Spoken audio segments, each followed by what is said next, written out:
In the early hours of June 6, 1944, over 6,000 men from the 82nd Airborne Division were flying across the dark skies above the English Channel, headed straight for the coast of Normandy. Their mission? Seize the bridges, the crossroads, the towns, everything that would determine whether the guys landing on Utah Beach at dawn could push inland or get thrown back into the sea. They had to hold these objectives, no matter what. And almost immediately, everything went sideways. Dense clouds swallowed the peninsula whole. German flak tore through the formations, forcing pilots to veer wildly off course. When the paratroopers finally jumped into the darkness over the French countryside, they landed scattered, alone, miles from where they were supposed to be, deep inside enemy territory.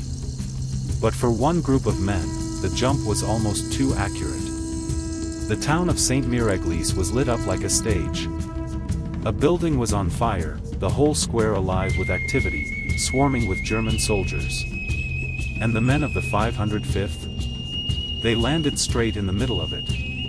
Just before midnight, a fire had broken out near the town square, probably sparked by a Pathfinder flare that drifted off course. Flames climbed into the night sky, casting this eerie orange glow across the Norman rooftops. The German garrison, worried the fire might spread, lifted the curfew and let Mayor Alexander Renault organize a bucket brigade. Over 100 civilians gathered in the square under the watchful eyes of armed Germans. The once quiet, dark town was suddenly alive, voices calling out, water splashing against timber, the crackle of burning wood.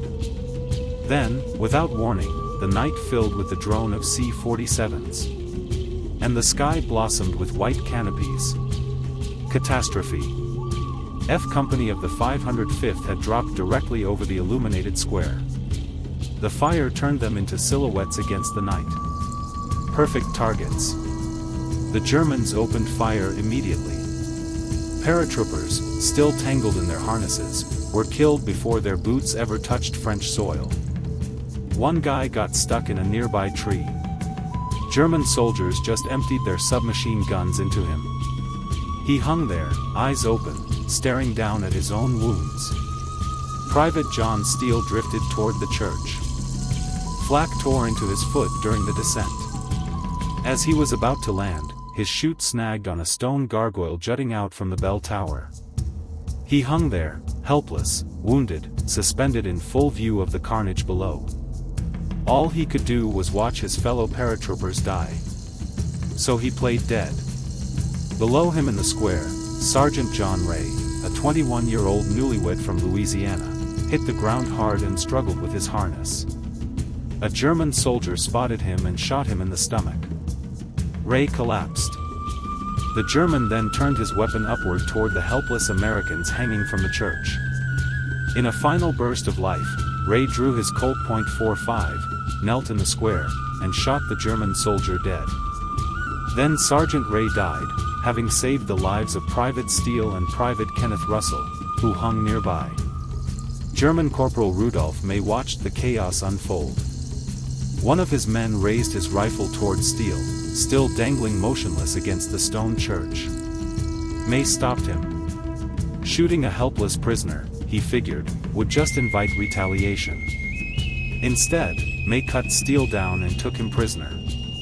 In the chaos, Kenneth Russell and a handful of F Company survivors slipped away into the darkness. Now, the Ms. drop, while catastrophic for F Company, played an unexpected role in the broader confusion that completely paralyzed the German response. The garrison initially thought the low-flying C-47s were just damaged Allied bombers hit by flak, limping northwest. Precious minutes were wasted as patrols searched empty fields for downed flight crews. Scattered American paratroopers had severed communication lines all across the countryside, adding to the chaos. Unable to figure out the invasion's true scope and fearing friendly fire in the darkness, the Sainte-Mère-Église garrison made a fateful decision: withdraw 2 kilometers south to their command post at Fauville, leaving just a handful of men behind in town. As the Germans retreated south, Lieutenant Colonel Edward Krause was already assembling his forces. He was 27 years old, a veteran of Sicily and Naples, a man who had never relinquished an objective once taken. Krause landed in Drop Zone O, just west of Sainte-Mère-Église. He started moving toward the assembly point, using his cricket clicker to signal scattered paratroopers in the darkness. Men emerged from hedgerows and apple orchards. Flash. Thunder. By 2:30 in the morning, he'd gathered around 80 men at the edge of town. But Krause made a critical decision. Instead of attacking immediately with inadequate numbers, he waited. Over the next 45 minutes, he assembled roughly 150 men. That patience under pressure? That was combat experience talking. As his force grew, Krause formed 2 provisional companies from whoever had shown up, didn't matter what their original unit was. Around 3:15, they ran into a French civilian who volunteered to guide them into town. Krause faced a dilemma. Was this man leading them into an ambush? He sent the guide ahead with a small recon element while the main force hung back. The guide proved reliable. The German garrison was scattered and disorganized. Krause had his opening. He now had a force capable of taking and holding the town. And as if by sheer luck, most of the Germans had already pulled out after the earlier fighting. Then he issued one of the most audacious tactical orders of D-Day. His men would assault the town with their rifles completely unloaded. They'd use only knives, bayonets, and grenades. The logic was brilliant, but dangerous. In complete darkness, with friend and foe impossible to tell apart, any muzzle flash would instantly reveal a firing position. If American rifles were empty, then every flash of gunfire had to be German. The paratroopers moved silently, through hedgerows, behind buildings, along shadowed alleys. Hand signals only. They found the town eerily quiet. The house fire had died down to embers. The French civilians had gone home. The church square lay silent except for the soft creak of parachutes still hanging from trees, and the bodies of F Company still tangled in their harnesses. Krause's force located the German barracks. The Americans tossed grenades through windows and rushed inside with knives and bayonets. 30 German soldiers surrendered immediately. About 10 who resisted were killed. Not a single American was lost during the assault. Within 30 minutes, Krause's men had blocking positions on the 5 main roads entering town and had severed the German communication cable to Cherbourg. At 4:30 in the morning, Krause walked to the Hotel de Ville and raised the same American flag his regiment had flown over Naples 8 months earlier. He radioed division headquarters with a single sentence. "I am in Sainte-Mère-Église." It was the first French town liberated on D-Day. While Krause secured Sainte-Mère-Église, 2 kilometers to the west, another battle was already unfolding at the Merderet crossings. First Lieutenant John Dolan, called Red Dog for his red hair and hard-nosed fighting style, led a company of the 505th West from their drop zone. This was his 3rd combat jump. He'd already fought in Sicily and at Salerno. His company had made the most accurate American drop of D-Day. By the time they reached La Fière Manor, he'd assembled 90% of his men, an extraordinary achievement when other regiments were scattered across 30 miles of enemy territory. By the time they got to the manor, he had 100 paratroopers with him. Dolan signaled his men forward. The manor was silent. Until the MG-42s opened up from the 2nd floor. Lieutenant Donald Coxon and his scout were cut down in the first burst. During the flanking maneuver that followed, casualties mounted with terrible speed. Major James Mackenzie, the battalion executive officer, was shot through the head while leading his men through the hedgerows. Lieutenant Robert McLaughlin went down moments later, hit in the leg and stomach. Dolan found himself pinned in a captured German foxhole, returning fire with his Thompson as bullets snapped through the air above him. What should have been a quick assault was turning into a morning-long siege.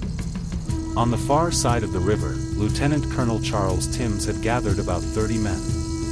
He moved toward Amfreville, where he could hear gunfire crackling through the pre-dawn darkness.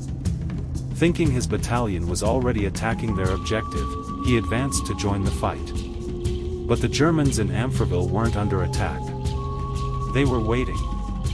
Realizing he was badly outnumbered and outgunned, Timms made the only decision that would keep his men alive: withdraw northeast, away from the killing ground. His men pulled back under sporadic fire until they reached an orchard near the river. Timms set up a defensive perimeter.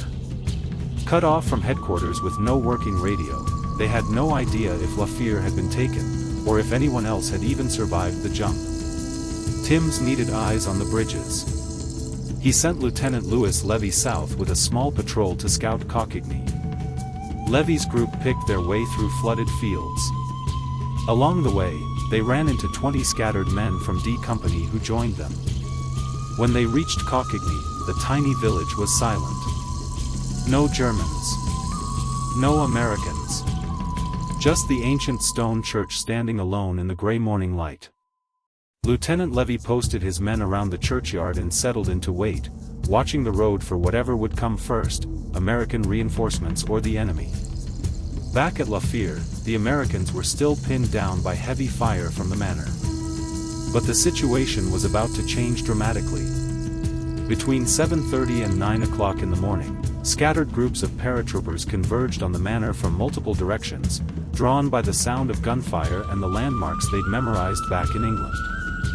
Brigadier General James Gavin arrived with men from the 507th. They'd crossed the flooded area by following the embankment beside the train tracks. Captain Ben Schwarzwälder brought 75 men from G Company, having climbed up from the tracks onto the Sainte-Mère-Église road. Colonel Roy Lindquist arrived with men from the 508th, also moving down the embankment. By noon, roughly 550 American paratroopers surrounded the manor. Major General Ridgway arrived shortly after 11 o'clock and placed Colonel Lindquist in command of the converging forces. Captain Schwarzwälder's men attacked from the left as Dolan's A Company advanced on the right. Lieutenant William Oakley's patrol, which had been working around from the south along the riverbank for hours, charged in from the rear. For the first time that morning, the Germans inside the manor were taking fire from 3 directions at once. The MG-42s that had pinned down every American approach since dawn couldn't cover all sides anymore. As the gunners swung to meet Schwarzwälder's assault from the left, Dolan and his men pushed hard on the right. Paratroopers sprinted through machine gun fire, vaulting over stone walls, crashing through hedgerow gaps as rifle fire cracked off the manor's facade. An American bazooka round through a first-floor window broke the German resistance.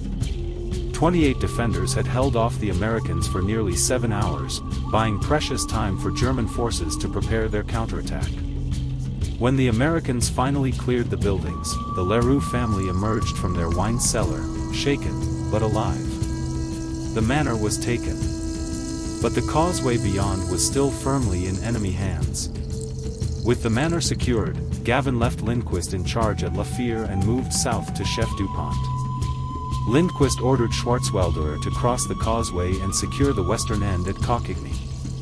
Lieutenant Marr took point. As his scouts advanced along the elevated road, Private James Mattingly came under fire from a German machine gun position dug into the shoulder of the causeway. What happened next unfolded in a matter of seconds. Mattingly fired all 8 rounds of his M1 rifle, grabbed a grenade from his belt, and hurled it into the enemy position. 4 Germans stood up with their hands raised. As Mattingly covered these prisoners, 5 more Germans rose from a concealed position behind him. In 15 seconds, without reinforcement or support, he'd captured 9 Germans and 2 machine guns. As Schwarzwälder's force reached Cockaigne Church at the western end of the causeway, a yellow smoke grenade popped in the churchyard, the prearranged signal for friendly forces. Lieutenant Levy was already there with his small unit, having been sent earlier by Colonel Timms. Schwarzwälder was delighted to find his objective already secured. But when he learned that Lieutenant Colonel Timms was only a mile north with a small group of men, isolated and cut off, he ordered his men to move north and link up with them. He left Levy with just 8 men at Cockaigne Church and took the rest toward Timms' position. 2 kilometers south, a second causeway spanned the flooded Merderet at the village of Chef Dupont. Whoever controlled it controlled another route to Utah Beach, making it a vital objective for both sides. Earlier in the day, General Gavin had sent Lieutenant Colonel Edwin Ostberg and Lieutenant Colonel Arthur Maloney with around 100 men to seize the bridge. The town itself was lightly held. The Germans had withdrawn to defensive positions along the causeway just west of the bridge, where the terrain gave them every advantage. Ostberg's men charged through Chef Dupont toward the crossing, knowing that speed was their only hope. They had to take the bridge before the Germans could organize their defense. So they made a semi-organized dash for it. They were too late. 2 officers reached the bridge. Both were shot. One toppled off the structure into the water below. The other fell dead on the eastern approach. The officer who fell into the river was Ostberg himself, hit multiple times by machine gun fire. Sergeant Robert Van Adder and another soldier pulled him from the flooded marsh. He'd survive with a collapsed lung and wounds to his arm. But the attack had stalled completely. While the Americans held the eastern bank, the Germans maintained control of the causeway. Just like La Fière, the bridge at Chef Dupont had become a deadlock. On the German-controlled side of the Merderet, another group of paratroopers was fighting for survival. Lieutenant Colonel Thomas Shanley, commanding the 2nd Battalion of the 508th, had dropped east of Picoville, scattered far from his intended drop zone, like most of his regiment. Throughout the morning, he'd moved from hedgerow to hedgerow, gathering lost paratroopers from half a dozen different units. By mid-afternoon, he'd assembled a makeshift force from strangers who'd never trained together. His objective was the bridges over the River Neuve to the southwest. He led his men toward it with determination. But within a mile of the crossing, German 88mm guns opened fire at point-blank range, their flat trajectories turning the Norman lanes into kill zones. There was no way through. With his attack stopped cold, Shanley made the decision to fall back and consolidate. He withdrew his forces to a piece of high ground, a modest rise on the maps labeled simply as Hill 30. By evening, his men had dug in overlooking the flooded Merderet Valley, establishing a defensive perimeter in the hedgerows and orchards. They had no way of knowing they'd be surrounded and under siege for the next 4 days. 3 kilometers to the north, another battle was unfolding, a battle that would determine if German reinforcements could reach Sainte-Mère-Église and crush the invasion before it could take root. The northern flank of Sainte-Mère-Église was exposed. Lieutenant Colonel Benjamin Vandervoort, commanding the 2nd Battalion despite having broken his ankle on the parachute drop, could spare only a single platoon from his already thinly stretched line. 42 men, tasked with blocking the main highway from Cherbourg and preventing German counterattacks from the entire north approach. Lieutenant Turner Turnbull led them to a low rise 40 yards north of the hamlet of Neuville Plain. The position gave them perfect observation of the road ahead, 500 yards of open field before the terrain offered any cover to an approaching enemy. If the Germans wanted to use this highway, they'd have to come through his platoon. The men who followed Turnbull called him the Chief, a nod to his Choctaw heritage. He'd already proven what he was made of during the Sicily invasion the previous summer. His C-47 had been shot down. His wound qualified him to go home. But Turnbull refused. He rejoined his men just in time to make the jump into Normandy on D-Day. Now he crouched in a Norman hedgerow, watching the road from Cherbourg, waiting for the enemy he knew would come. Around 10:30 in the morning, the first German column appeared on the horizon. Roughly 200 soldiers of Grenadier Regiment 1058 marched down the road in a formation that suggested they had no idea what was waiting for them. Turnbull let them come, watching through the hedgerow as the distance closed. When his platoon opened fire, the effect was devastating, unleashing a torrent of precisely aimed fire into the packed German column. German soldiers fell in the road, in the ditches, in the fields on either side. The attack stopped cold, survivors scrambling for cover as bullets snapped through the morning air. The Germans pulled back to regroup. But they didn't retreat. They were too many, and the Americans too few. They knew they had the advantage. Instead, they deployed their mortars to fix the Americans in place while infantry began to flank around both sides. The Germans probed and pushed, testing Turnbull's perimeter from every angle. Mortar rounds crashed into the hedgerows, showering the paratroopers with dirt and debris. Machine gun fire swept the American positions whenever a man showed himself. And all the while, German infantry crept closer on both flanks, gradually encircling the small American force. Turnbull's men held their ground. Each attack was met with the same disciplined fire that had shattered the first column. But ammunition was running low, and the casualty count was climbing. By late afternoon, Turnbull's 42 men had been reduced to just 23. The Germans had closed around both flanks and were preparing to cut the only escape route back to American lines. Turnbull gathered his surviving men and asked for their judgment. Private First Class Joseph Sebastian had just returned from a reconnaissance of the rear. The Germans hadn't completely closed the trap. There was still a gap, still a chance to withdraw through the hedgerows to friendly lines. Turnbull considered the alternative. 23 men against 200, with no ammunition to spare and enemies on three sides. He made his final decision as their commander. They'd conduct a fighting withdrawal, get the survivors out and live to fight another day. There was just one problem. Someone had to stay behind to cover the retreat. Technical Sergeant Robert Nyland volunteered. The 25-year-old from Tonawanda, New York, took up a position with a machine gun alongside Corporal James Kelly. As the rest of the platoon began their withdrawal through the hedgerows, Nyland opened fire on the advancing Germans, the gun kicking in his hands as he burned through box after box of ammunition. The Germans turned their attention to the machine gun tearing into their ranks.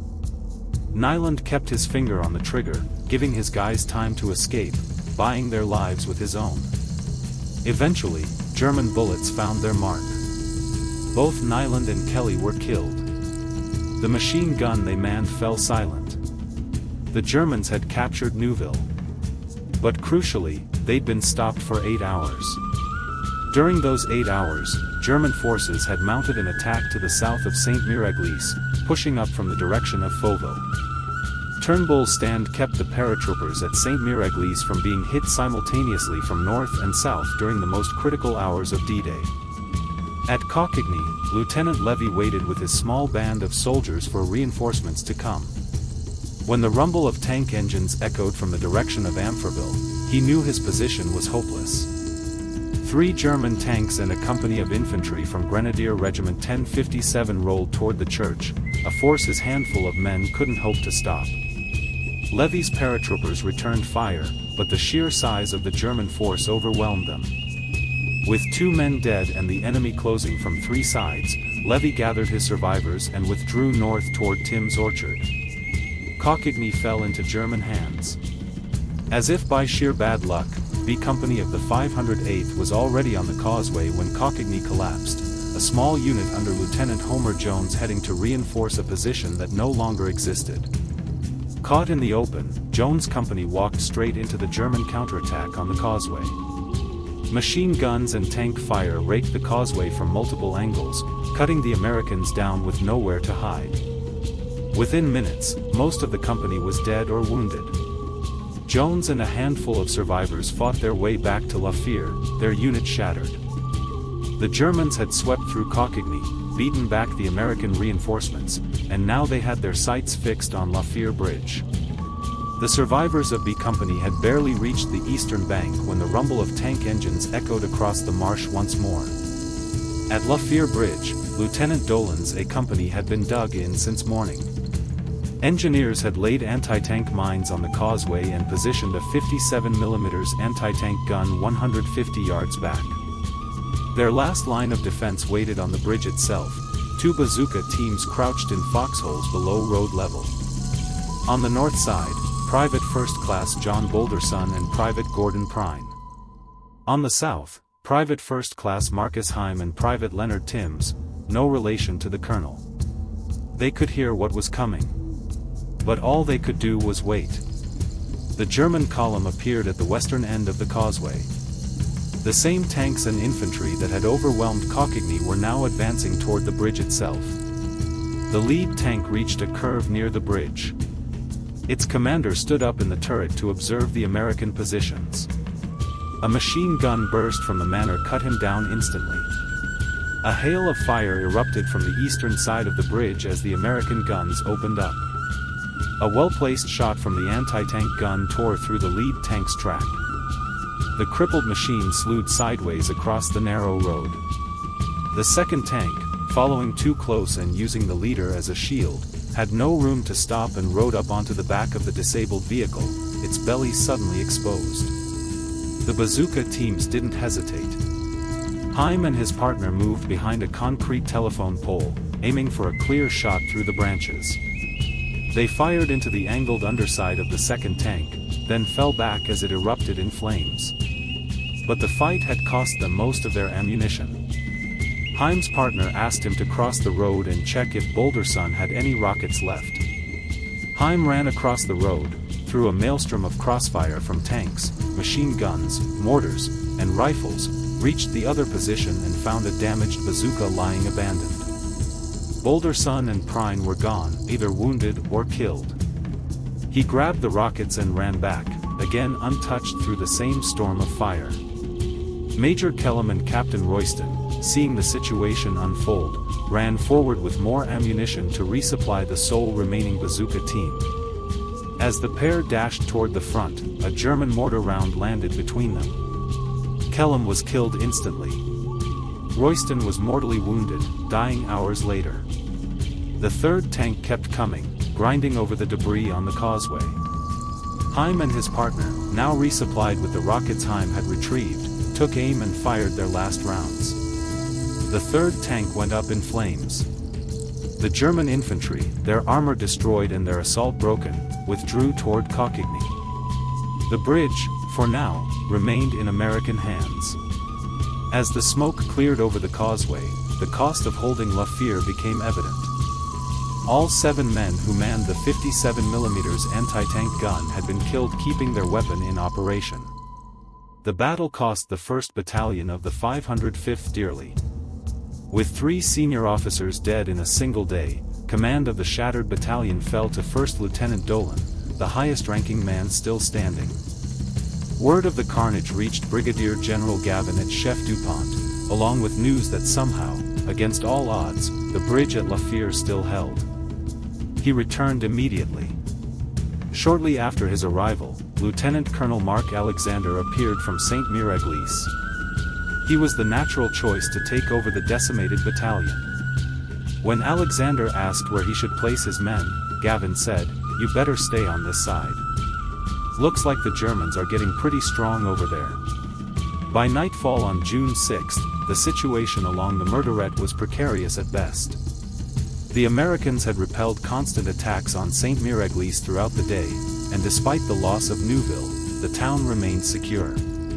They held the bridges and eastern banks at both La Fière and Chef DuPont. But the Germans controlled both causeways and the entire western shore. Hundreds of men from the 82nd Airborne remained isolated on the wrong side of the river, cut off, running low on ammunition, facing an enemy that now knew exactly where they were. The 3-day battle for the Merderet crossings had only just begun. Lieutenant John Marr had been trapped in Tim's orchard for more than 30 hours when Colonel Timms ordered him to find a way out. Without radio contact, they had no way to coordinate with forces on the eastern bank, no way to call for resupply, no way to know if anyone even knew they were alive. Timms needed a route across the flooded marsh, some path that might link them with American forces he hoped were still at La Fière Bridge.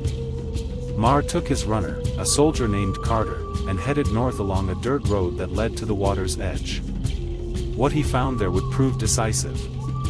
A submerged cobblestone road stretched out across the flooded marsh, invisible from the air, hidden beneath the murky water, but solid underfoot. By evening, Marr had delivered his report to the American forces on the eastern side of the river.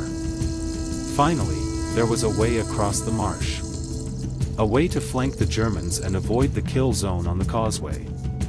General Gavin decided to act on it. He selected the 1st Battalion of the 325th under Major Teddy Sanford for a flanking attack. They'd cross the marsh via Marr's submerged road, link up with Timms in his orchard, and attack the Germans at Coquigny from the north. As daylight started to fade, the 325th gathered by the water's edge. They went into the water single file, weapons held above their heads, feeling for the cobblestones with their boots as the cold marsh swallowed them to the chest. No one spoke. No one made a sound. The only noises were the soft splash of footsteps and the distant rumble of artillery firing somewhere to the south. The lead elements emerged from the water and entered Tim's orchard. Timms and his paratroopers had held that perimeter without reinforcement, without communication, without knowing if anyone was coming. Major Sanford and Colonel Timms huddled in the darkness, studying maps by flashlight under the cover of raincoats, working out the morning's attack. The joint force of Timms' paratroopers and Sanford's glider men would strike the Germans at Coquigny from the north. But first, C Company had one more mission before dawn: push forward through the hedgerows and probe the German positions north of Coquigny. Lieutenant Brewster Johnston took point with his platoon. They penetrated the German lines without incident, slipping between enemy positions in the darkness, moving deeper into hostile territory than anyone had expected. They were nearly at Coquigny when the trap closed around them. Machine gun fire erupted from 3 directions simultaneously. Johnston went down in the first burst. His men dove for cover, scrambling into ditches on either side of the narrow lane. But there was no good cover to be found. The Germans had them pinned from the front and both flanks, and more enemy soldiers were moving to close the rear. 40 yards back, a gap in the hedgerows offered an escape route. If the men could reach it, they might withdraw and link up with the rest of the company. But crossing that open ground meant running through German machine gun fire. Private First Class Charles de Glopper stood up. He climbed out of the ditch and walked into the road. He held his Browning automatic rifle at his hip and opened fire on full automatic, pouring rounds into the German positions on either side of the lane. Enemy fire immediately shifted toward him. Behind him, his platoon began to move. A round struck de Glopper in the side. He staggered, but kept firing. Another round hit him. Then another. He sank to his knees in the middle of the road, still firing, burst after burst tearing from his bar, until the Germans finally killed him. His platoon had made it through the gap. De Glopper's sacrifice saved the lives of his comrades and earned him the Medal of Honor. On the morning of June 9th, Major General Lawton Collins, commanding 7th Corps, arrived at Ridgway's command post shortly after dawn with a practical suggestion. The 90th Infantry had landed at Utah Beach and was available. The paratroopers and glider men of the 82nd had been fighting without pause since D-Day, exhausted, depleted, their ranks thinned by 3 days of continuous combat. Collins suggested that the 90th Infantry take over and handle the capture of the crossing. But Ridgway saw it differently. This was the only mission his division had not accomplished. And they would be the ones to complete it. Collins didn't argue. Their options to capture the causeway were running out, though. The 325th's flanking assault the previous night had failed. And with the bridge at Chef Dupont still contested, the causeway at La Fière remained the only route west. The only way to take it was a frontal assault. 500 yards of open road, straight into the guns. Lieutenant Colonel Charles Carroll, commanding the 3rd Battalion, had claimed illness and expressed doubts about whether his men could take the causeway, comments Gavin interpreted as a lack of confidence in the mission. He relieved Carroll on the spot. Gavin passed command to Captain John Sauls of the 325th, who would lead the first wave. Sauls was a fighter, the kind of officer who led from the front. But even Gavin harbored doubts he shared with Captain Robert Ray of the 507th in a quiet moment before the assault. When Gavin gave the sign, Ray was to push onto the causeway and join the attack. H hour was set for 10:30. At 10:30, the artillery opened up. 155mm howitzers from the 90th Division Artillery sent their shells screaming into the German defenses at Coquigny.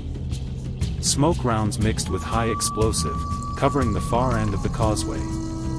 For 15 minutes, the Norman countryside shook. Then the barrage lifted. A brief silence fell over the Merderet. Captain Sauls looked at the causeway, looked at his men, and gave the order. G Company stepped onto the road. They'd covered maybe 50 yards when the first machine gun opened fire. 1,200 rounds per minute cycling through the air. Men fell. Others dove for whatever cover they could find, behind wrecked tanks, into shallow ditches. The column bunched up, momentum bleeding away as more German guns joined the first. Captain Sauls was everywhere, physically dragging men to their feet, pushing them forward. Behind them, the assault drew to a crawl. Amongst the chaos was Major General Ridgway, standing in the middle of the causeway, working to remove a tow cable from a knocked-out tank that was blocking the road. General Gavin was there, too, grabbing men by their harnesses, hauling them to their feet, pointing toward Cockaigne. Seeing their commanders facing the same dangers gave the men motivation to push forward. Captain Sauls reached the western end with 25 men. The rest of his company were scattered along the causeway. From where Gavin stood, smoke obscured the far end. He couldn't see that Sauls had reached Cockaigne. All he could see were men huddled behind wrecked tanks, dozens of bodies sprawled across the road, soldiers crouching along the embankment seeking any scrap of cover. The assault appeared to be stalling, the entire battalion threatening to collapse backwards. He caught Captain Ray's eye and signaled for him to move out. Ray led his 507th paratroopers onto the causeway. They streamed across the bridge in two columns, Ray at the head. As they passed glider men still pinned down along the road, they shouted for them to follow, and many did. The fresh momentum carried men forward who moments before had been paralyzed by fire. Ray's company reached Cockaigne and joined Captain Saul's survivors, who were fighting in the hedgerows at the edge of the village. Only then did Gavin realize that Sauls had already carved out a toehold, that the assault hadn't failed after all. While the 3rd Battalion assaulted from the east, the 1st Battalion struck from the north. Major Sanford's glider men had failed to take Cockaigne from behind the night before. German counterattacks had driven them back to Tim's Orchard. But now, with the frontal assault drawing every German gun eastward, he gave the order to advance. C Company led the assault, the same company that had watched Charles de Glopper sacrifice himself the night before. Major Sanford drove his men forward through the hedgerows with the cold fury of soldiers who had scores to settle. The Germans defending Cockaigne had their attention fixed on the causeway. Every machine gun, every rifle pointed east toward the frontal assault. They never expected an attack from the north. The effect was devastating.